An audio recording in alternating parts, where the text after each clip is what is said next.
Okay, so let's go through the basics of serif drawPlus. sorry.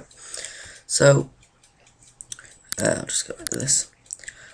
So this is your startup screen, and this is where you would open whatever you want to do. So let's just go through these. A new drawing is just like a drawing. You could do an artistic one, a poster, cards. They have loads of templates on that. You've got a keyframe animation. That's an animation.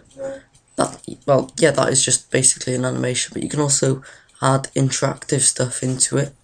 Then you've got the stop frame animation, and that's just another kind of animation. So let's just have a look at the basic features here. Okay, so we'll start off with this toolbar here. So you've got your first one is the selection tool, that just lets you select stuff.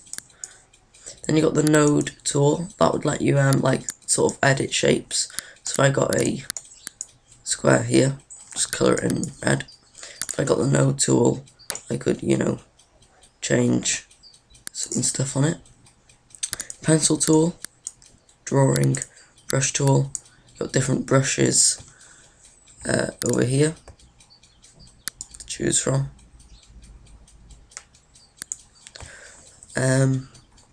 Next one's the line tool, just for drawing straight lines. Then on the drop down from the line, you've got the pen tool. This can be used for making like sort of curvy lines, or an easier way to do it is to just get rid of this. Just to draw a straight line, then get the node tool and actually bend it out.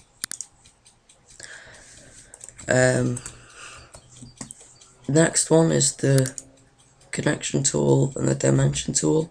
And you've got the paintbrush, the ease tool, and then the knife. The knife basically is just used for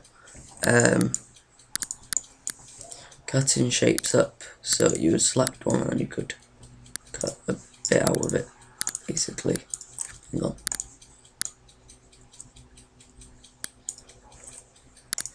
Just like that.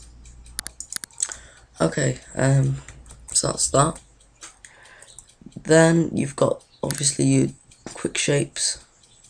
Also, if you can't find the shape you want, it does give you a list up here of all the other ones. Okay. Text tool. Oops.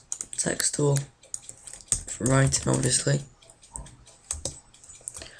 You got your insert picture, color picker. Then you've got your fill tool and your mesh one. Then this is cool. You've got your transparency tool, which lets you set a sort of like transparency or for a whole bit, like a shine maybe. That's nice. You've then got your shadow as well, where you can set a shadow for it. Also crop, to crop it.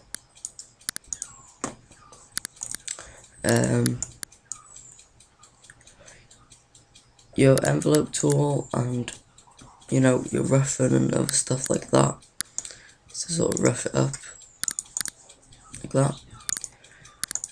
Right, now we come to the blend tool. Let me just show you. So maybe I've got a circle here and a circle there. The blend tool lets you sort of create blends in between them. In the stop frame animation, you can also do this and then distribute it to frames and create a nice looking animation. I'll go through another tutorial on that. Then you've got this one here, the filter effects. Let me just go through that if I get a circle here. Filter effects, and basically this, I'll just move it. This has loads of effects on it. I like to use the outer glow. I think I use that one the most, like putting a outer glow on it and stuff like that. You can put a bevel and embossed on it. Lots of things you can do, as you can see.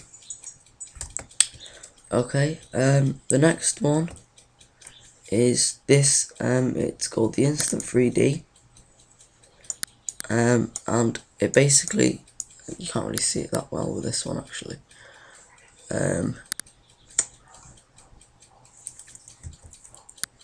But you know, you get the idea of it.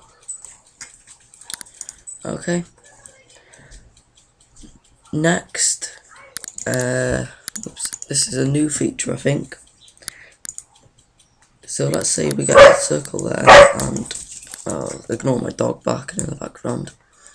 Yeah, okay. So let's say we have two circles here, and you might want to add them together. So with this shape build tool, you just drag, and then they become one. It works in the same way as separating two. So in this case, you could separate it like that. Sorry, you just have to hold down Alt to do that, and my camera moves on Alt, so a bit of a pain. But yeah, so I think I've covered this bar here. Basically, this one here is just your settings tab.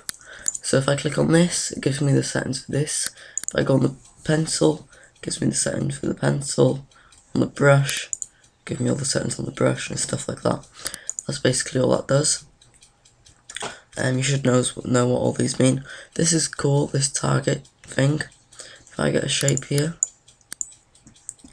I can set to draw behind the shape. Got my pen, I can draw. It'll only let me draw behind it, so that's, you know, quite cool. And then you got, you know, your pressure and your other settings like that. Your main toolbar here, all know what that does, and I'll be going through them in different tutorials for different things. Then you got your tabs. These vary with what workspace you actually have. The basic ones, the colour wheel, you know, you can get the sliders, the swatches, and you get the linear and radial fill, transparency, line. To get full transparency, you can just use this here. I really like this feature here. You got styles, so you can put like a 3D style to 7, and this comes with really nice styles. You can also create your own style, really handy. Brushes, loads of different brushes. This is your layers tab, and then your gallery, obviously it comes with lots of gallery of pictures. Then you got your arrange with your different settings for so if I get like a circle and circle, you can arrange them, as you can see. Transform, then align, and then that's basically it really. But you know, you can get like actions tabs and stuff like that. So that's the basics of Serif drawPlus X5. I'll be doing more tutorials. Most of my tutorials will be on keyframe or stop frame. I don't really do lots of drawing tutorials, but I hope this helped.